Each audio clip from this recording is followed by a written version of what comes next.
So I want you to imagine that you are standing in this dusty, really cluttered warehouse, Okay. and it is 19th century Paris.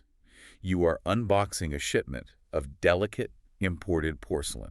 Very expensive stuff. Exactly. Ah. Really expensive, fragile ceramics. And to protect them, the merchants have stuffed all the empty spaces in the wooden crates with this cheap, crumpled-up paper. Just literal trash, basically. Right. It is literal trash. It's the equivalent of, the bubble wrap or the packing peanuts that you just throw straight in the recycling bin today. Yeah, you wouldn't even think twice about it. No, not at all. No. So you pull out one of these crumpled wads of paper, and you smooth it out on the table just to, get it out of your way, and you freeze. Oh, wow. Because staring back at you from this piece of completely disposable packing material is a visual language that is so utterly alien and so breathtakingly radical that it's about to completely dismantle 400 years of entrenched European art history. I mean, it is just the ultimate paradox. Right. The entire foundation of modern visual culture, the way we see the world today, it wasn't born in some pristine elite salon.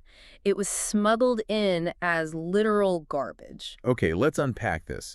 Because to truly understand the scale of what happened with that crumpled piece of paper, Yeah. we need to shift our location for a second. Okay, where are you going? Leave the dusty 19th century warehouse and picture yourself standing right in the middle of the Louvre Abu Dhabi today. Oh, that is quite the shift. It is. But stick with me. You are looking up and you are completely surrounded by this breathtaking, monumental dome. It's a gorgeous building. It really is. And through the intricate, metallic web of that architecture, there is this phenomenon happening that they call the rain of light. Right, the way the light filters through. Exactly. It's this mesmerizing interplay of shadows and illumination, and it's specifically designed to represent the collision and the connection of cultures from all across the globe. Which makes that dome just the perfect architectural metaphor for our mission in this deep dive. That's exactly why I brought it up. Because what we are exploring today is how global trade and entirely accidental discoveries and this radical clash of cultures permanently rewired how human beings perceive reality on a two-dimensional surface. Yes, we are looking at the exact moment when the fortified, just completely unyielding walls of the European academic tradition were brought down. And they were brought down by a seemingly humble import. And the irony is just delicious, isn't it? Yeah. I mean, we always assume that major cultural revolutions are these highly curated, serious events. Oh, absolutely. We picture, men in tailored suits having very serious highbrow debates in exclusive galleries. Right, swirling wine glasses and pontificating. But this was a revolution of the mundane. It really was. It's basically a masterclass for you as a learner in how profound inspiration can strike from the most unexpected everyday places. And how breaking rigid rules can lead to these massive aha moments. Exactly. But to appreciate the explosion, we first have to examine the pressure cooker. We have to look at the incredibly rigid world that was about to be shattered. So to do that, let's travel back to the 19th century. We need to examine the absolute authority of the European Academy. Yeah, and we use the word authority very deliberately here. The Academy was not just a school or, a gallery. It was a cultural monolith. Right. It dictated taste, it dictated career success, and really the very definition of what actually constituted art. Looking at the sources, I was honestly blown away by how militant the Academy actually was. Militant is a good word for it. Because they didn't just have stylistic preferences. They treated their techniques as undeniable laws of physics. Oh, entirely. They demanded mathematical perspective. Meaning what, exactly, for someone who isn't an art historian? So, meaning everything on the canvas had to align perfectly to a vanishing point. The whole goal was to replicate three-dimensional space on a flat surface. Okay, got it. And then there was chiaroscuro. Right, chiaroscuro. Sounds very fancy. It does, but it's basically the slow, graded modeling of form through shadows. So like making things look 3D by shading them? Exactly. Chiaroscuro is the critical mechanism here. You really have to understand how this was physically executed on a canvas. Okay, paint a picture for me. An academic painter wouldn't just paint a stark, defining line to show where a cheek ended and the background began. They wouldn't just outline it. No, never. Right. They would endlessly, painstakingly blend the oil paint. They'd transition from light skin tones into deeper, muddier pigments. Muddy pigments, yeah. Right, to simulate the physical volume of a face receding into the darkness. It was all about creating the illusion of heavy physical weight. But from an engineering perspective, I mean, why were they so utterly obsessed with mathematical perspective and heavy shadows in the first place? That's the core question, isn't it? Was it basically just this massive continent-wide, super strict corporate dress code that everyone hated but nobody dared to break? Well, it definitely functioned like a corporate dress code in terms of enforcement, but the underlying psychology was much, much deeper than that. How so? The European academic tradition was obsessed with permanence. They wanted to anchor reality. Anchor reality. Okay. By using mathematical perspective and dense, heavy shadows, they were basically trying to freeze time. They wanted to give historical and mythological and religious subjects a sense of eternal, immovable gravity. So it wasn't just about looking pretty. Not at all. If you painted outside of this, like if you ignored the math or you refused to muddy your shadows to create depth, you weren't just seen as having a different style. You were doing it wrong. You were considered fundamentally, objectively incorrect. Wow. It actually reminds me of the difference between modern 3D rendering software and, like, classic 2D animation. Oh, that's a great analogy. Because the Academy is like a 3D software engine that is obsessively calculating perfectly realistic lighting, volumetric shadows, and perfectly simulated physics. Yes. If the math is wrong, the render fails. Yeah. It's entirely focused on simulating physical reality. And this raises an important question. If this system was so deeply entrenched, so fortified, and so psychologically tied to the European concept of permanence and truth, why did it take a completely external force to break the stagnation? Because you literally cannot see the outside of the box when you have been locked inside it for centuries. Precisely. The Academy was trapped in a box of muddy shadows and vanishing points. To break that, you didn't need a slightly different shadow. No, that wouldn't have been enough. You needed an entirely different cultural mindset. You needed a philosophy that was forged thousands of miles away. Exactly.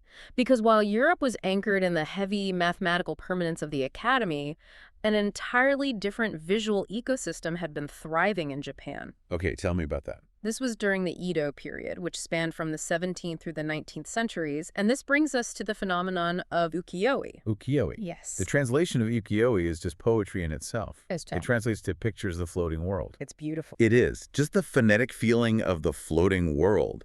It's the polar opposite of a heavy, mathematically graded, shadowy European academic painting. The contrast is total, both stylistically and philosophically. How do you mean? Well, think about what the Academy demanded to be painted. Grand, serious, historical, or mythological subject. Right. Wars, kings, gods. Very serious stuff. Exactly. Now look at the subject matter of ukiyo-e. It captured the ephemeral. It explicitly celebrated the fleeting, everyday pleasures of urban life. So no Roman gods. No Roman gods. We are looking at bustling theater scenes, landscapes encountered during travel, and vibrant snapshots of everyday street life. It's not trying to freeze a god in stone. It's trying to catch a leaf on the wind. Precisely. The European tradition was trying to permanently anchor reality, while ukiyo-e openly acknowledged that existence itself is fleeting. Right, the floating world is temporary. It is going to pass. And therefore, the everyday fleeting pleasures of that world are profoundly beautiful, and they are worth capturing precisely because they don't last. Think about how you experience the world today. Because experiencing the floating world is essentially what we do when we are just scrolling through our phones. Oh, absolutely. You look at a snapshot of a friend's dinner, right? Or a quick video of a street musician. Or a beautifully framed shot of a city corner in the rain. Yeah, those little moments. That is our modern floating world. It's vibrant, it's everyday, it's inherently temporary, and it's meant to be experienced in the passing moment. That is a very precise way to understand the emotional resonance of ukiyo-e. Thanks. Now, imagine being a stifled 19th century European painter. You are entirely bogged down by the grueling mathematics of classical perspective. Right, doing all that math just to paint a bowl of fruit. And suddenly you encounter a philosophy that says, every day, temporary life is a worthy subject for fine art. Mind-blowing. It wasn't just a new way to apply pigment to a surface. It was a radical reevaluation of what art was allowed to care about. But we hit a massive logistical wall here. We did. You have these two completely isolated realities. The rigid, shadowy European Academy is locked in its lane, and the vibrant, fleeting Japanese floating world is locked in its own. Separated by oceans. Right. The artists themselves aren't crossing oceans to host, collaborative workshops. No, definitely not in the 19th century. So how does the floating world actually breach the fortified walls of Paris? Well, the bridge wasn't built by visionary artists. It was built by merchants. This is the pivot point where art history is completely hijacked by the sheer, unavoidable force of the industrial age. It really is. Ukiyo-e breached the European art establishment primarily through commerce. It acted as a commercial Trojan horse. Because the European gatekeepers didn't see it as a threat. Exactly. They were on guard against rogue painters in their own salons. They weren't policing the import docks. Right. The transmission mechanism for this cultural shockwave was the massive world expos that defined the era. Okay, tell me about the Expos. Our sources highlight three monumental events that function as the catalysts. There were the London Expos in 1851 and 1862. Yeah.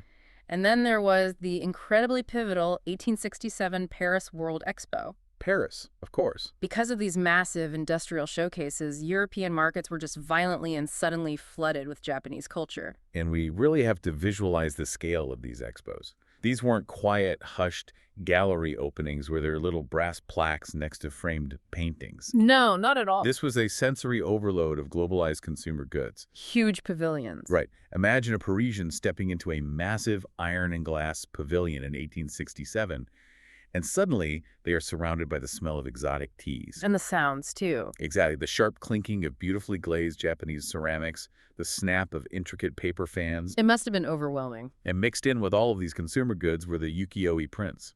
If we connect this to the bigger picture, the globalization of physical trade accidentally triggered a globalization of visual culture. Accidentally. I love that. Yeah.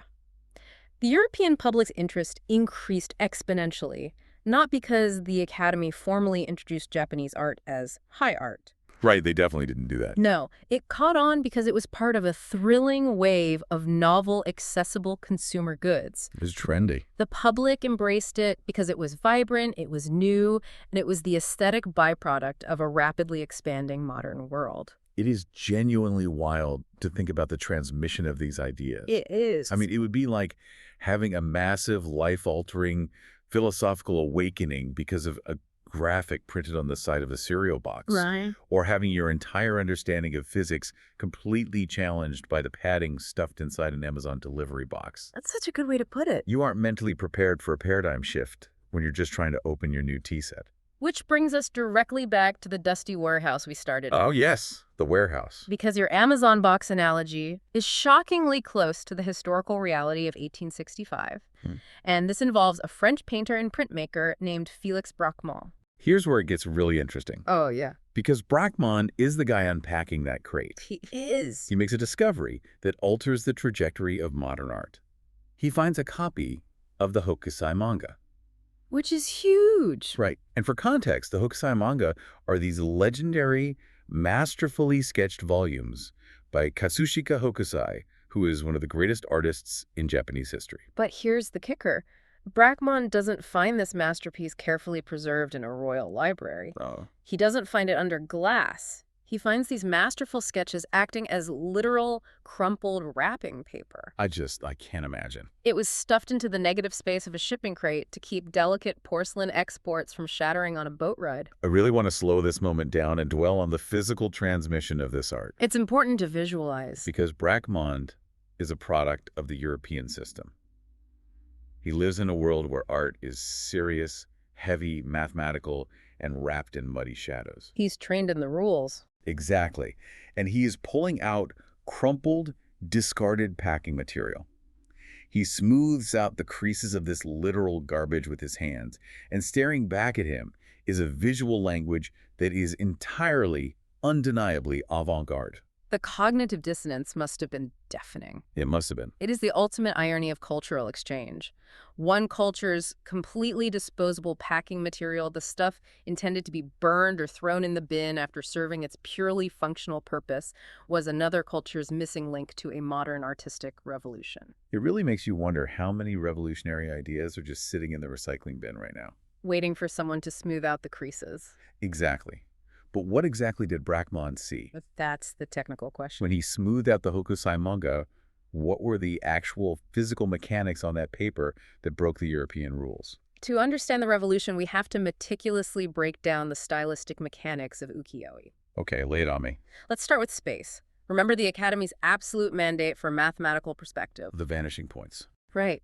The desperate attempt to trick the human eye into seeing miles of three-dimensional depth on a flat piece of canvas. Yeah. Ukiyo-e completely ignores this. Just throws it out. Completely. It features a pictorial space that is forcefully, intentionally flat.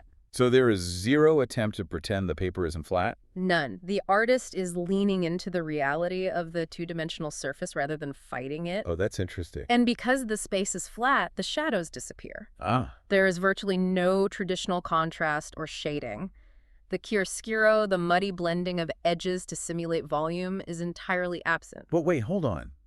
If you strip away the mathematical depth and you strip away all the shadows, how does the image not just collapse into a completely dead, formless smudge? It's a valid question. How do you give the image structure? You compensate for the lack of volumetric depth with aggressively strong, unmodulated colors. Unmodulated colors. Yes. You don't take a brilliant red pigment and muddy it with brown and black to show how a fold of fabric recedes into the background. You don't blend it. No. You lay down a solid, searing, unmodulated block of pure red. This instantly makes me think of modern graphic design. Oh, absolutely. Or specifically the mechanics of comic book inking. That's a perfect parallel. Because in a modern comic book, you aren't looking at soft, blurry, realistic Renaissance shadows. Right. You are looking at explosive, flat, bright colors. Yeah. And the thing that keeps those flat colors from bleeding into a chaotic mess is the ink. The outlines. It's the bold, solid black lines. It completely rejects the need to realistically blend reality. That is exactly the underlying mechanism.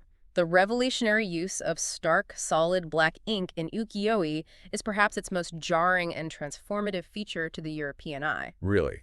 Just the black ink? Well, think about how the European tradition utilized black. They used it primarily to create those muddy shadows. Oh, right. To obscure edges, to blend, to sink things into darkness. Okay. Ukiyo-e, however, uses solid black ink to create strong graphic contrasts and incredibly sharp, unforgiving outlines. So the black ink isn't a shadow. It's a boundary. Yes. It graphically locks those brilliant, unmodulated colors into place. Wow. It was a complete, violent departure from the classical European tradition of softly blending edges into an atmospheric haze. I can see why that would blow their minds. When European painters like Brackmann analyzed these prints, they didn't just see a quirky, exotic novelty. They saw an escape route. They saw a mechanical exit door from the prison of the academy. They realized they could completely reject their existing traditional theories and build radically new ideas based on flat spaces, sharp black boundaries, and bold, unapologetic color. But adopting these mechanics, flattening the space, dropping the muddy shadows, using bold lines. Yeah. This wasn't just a fun new technical update, right? No, not at all. Like, it wasn't just getting a new filter on your camera. It triggered a massive, high-stakes philosophical movement among a specific group of rebellious artists. It triggered a war for true individuality. Honestly, yes. The Academy's rigid rules acted as an equalizer. They made everyone's art look relatively similar because there was only one scientifically correct way to render reality. That makes sense. Adopting the visual language of ukiyo-e shattered that conformity. It allowed for fierce individuality, both in how the artwork looked and in the personal expression of the painter creating it. So who were these rebels? The artists who seized upon this discarded wrapping paper, who internalized its lessons and laid the first true foundation for modern art, were the Impressionists. We are talking about the heavy hitters of art history here. The biggest names. Claude Monet, Edouard Manet, Marie Cassatt, Edgar Degas, and Père Gus Renoir. Exactly. These are the names that currently generate lines around the block at museums worldwide. Yeah, they're universally beloved today. And their entire movement, the very core of their rebellion, is deeply embedded to ukiyo-e. What's fascinating here is how directly the Impressionists translated the Japanese concept of the floating world of the Edo period into their own immediate modern reality. They localized it. They really did. If you look closely at the masterpieces of the Impressionists, you find countless mechanical and compositional elements lifted straight from Japanese prints. Let's break those down. Yeah. What exactly did they steal? First, asymmetrical framing. Okay, because the Academy wanted symmetry. The Academy demanded perfect, balanced mathematical symmetry. Ukiyo-e, and subsequently the Impressionists, often pushed the main subject entirely off-center. Oh, like cropping it weirdly. Exactly. Sometimes aggressively cutting them off at the edge of the canvas, exactly like a candid snapshot. Which gives it that fleeting feeling. Exactly. Second, you see elevated vantage points. What does that do? Well, instead of looking straight ahead on a level horizon line, the perspective is often tilted, looking down on a scene from above, which inherently flattens the depth. And the subject matter underwent a massive paradigm shift, too. Oh, completely. They stopped painting Roman gods hiding in dark, shadowy caves and started painting the modern Parisian streets. Real life. They painted the cafes, the crowded theaters, the train stations filled with steam. They were painting their own floating world. Yes, exactly. But we have to address the tension here. The Academy was an entrenched monolith. Very entrenched. They didn't just quietly step aside and say, "Oh, neat, you guys are doing flat asymmetric paintings now. Good for you." No, they certainly did not. How intensely did the establishment fight back? The backlash was severe, and it was deeply personal. The Academy vehemently fought back. How bad was it? Well, to a rigid, classically trained academic critic, an asymmetrical, brightly colored painting with no muddy shadows didn't look revolutionary. What did it look like to them? It looked incompetent, it looked unfinished, and honestly childish. Ouch. Early Impressionist works were routinely and humiliatingly rejected from the official salon exhibitions. The public and the critics initially mocked them relentlessly. So they were basically a joke to the establishment. This was a massive risk. These artists were risking their livelihoods, their reputations, and their entire careers to paint this way. It takes immense bravery to abandon the only system that actually pays you, simply because you saw a truer version of reality on a piece of crumpled packing paper. It really does. But the Impressionists held the line. They refused to go back to the muddy shadows. They proved that the Academy's rules weren't objective laws of nature. Right, they were just stylistic choices. Exactly. The Impressionists kicked the door wide open, but they were just the first wave. There's more. Oh, yes. The ultimate synthesis of this massive cultural collision, the complete, unapologetic fusion of the European tradition and the Japanese floating world was realized by the subsequent generation. The post-Impressionists. Yes, the post-Impressionists. Which brings us to the ultimate crescendo of this story. Vincent van Gogh. Yes. To understand the profound depth of the reverence European artists developed for ukiyo-e, we absolutely have to examine Vincent van Gogh. Because when you just say the name Van Gogh, a very specific explosion of unmodulated color instantly flashes in your mind's eye. Precisely. The yellows, the blues. And there is one specific painting in his catalog that perfectly encapsulates every single thread of the journey we've been on today. Which one? It is his iconic masterpiece, the portrait of Père Tanguy. Okay, so for context, Père Tanguy was a real person. He was? He was this beloved, very generous Parisian art supplier who supported these radical artists when literally no one else would. Right, he gave them supplies when they had no money. So let's meticulously walk our eyes across this canvas. He did for us. When you look at Tanguy in this painting, his form is remarkably flat. Flat, okay. He is seated squarely, completely frontal. He almost resembles a stoic, two-dimensional religious icon. So no deep shadows on his face. No, the three-dimensional modeling, the traditional chiaroscuro, is minimal to non-existent. Wow. But the truly breathtaking element of this painting is the background.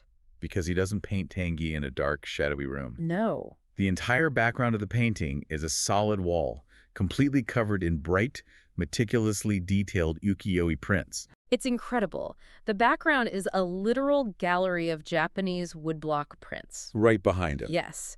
This painting is what art historians consider a visual manifesto. A visual manifesto. Exactly. Van Gogh is not subtly hiding his influences here. He is screaming them at the viewer. Look at what I love. Exactly. By physically painting the ukiyo-e prints behind Tanguy, Van Gogh is literally showing us exactly where his modern, highly expressive use of color and his flattened sense of space originates. That's amazing. It is the ultimate masterpiece of cross-cultural assimilation. So when we pull all of this together, what does this all mean? That's the big question. When we look at this massive timeline, from the suffocating rules of the Academy to the unboxing of porcelain to the wall behind Père Tanguy. It means that the journey from Brockmann's discovery in 1865 to Van Gogh's manifesto is one of the most remarkable stories of cultural transmission in human history. It's just wild. The very foundation of modern European art was fundamentally rewired by a foreign aesthetic that arrived completely by accident. And that collision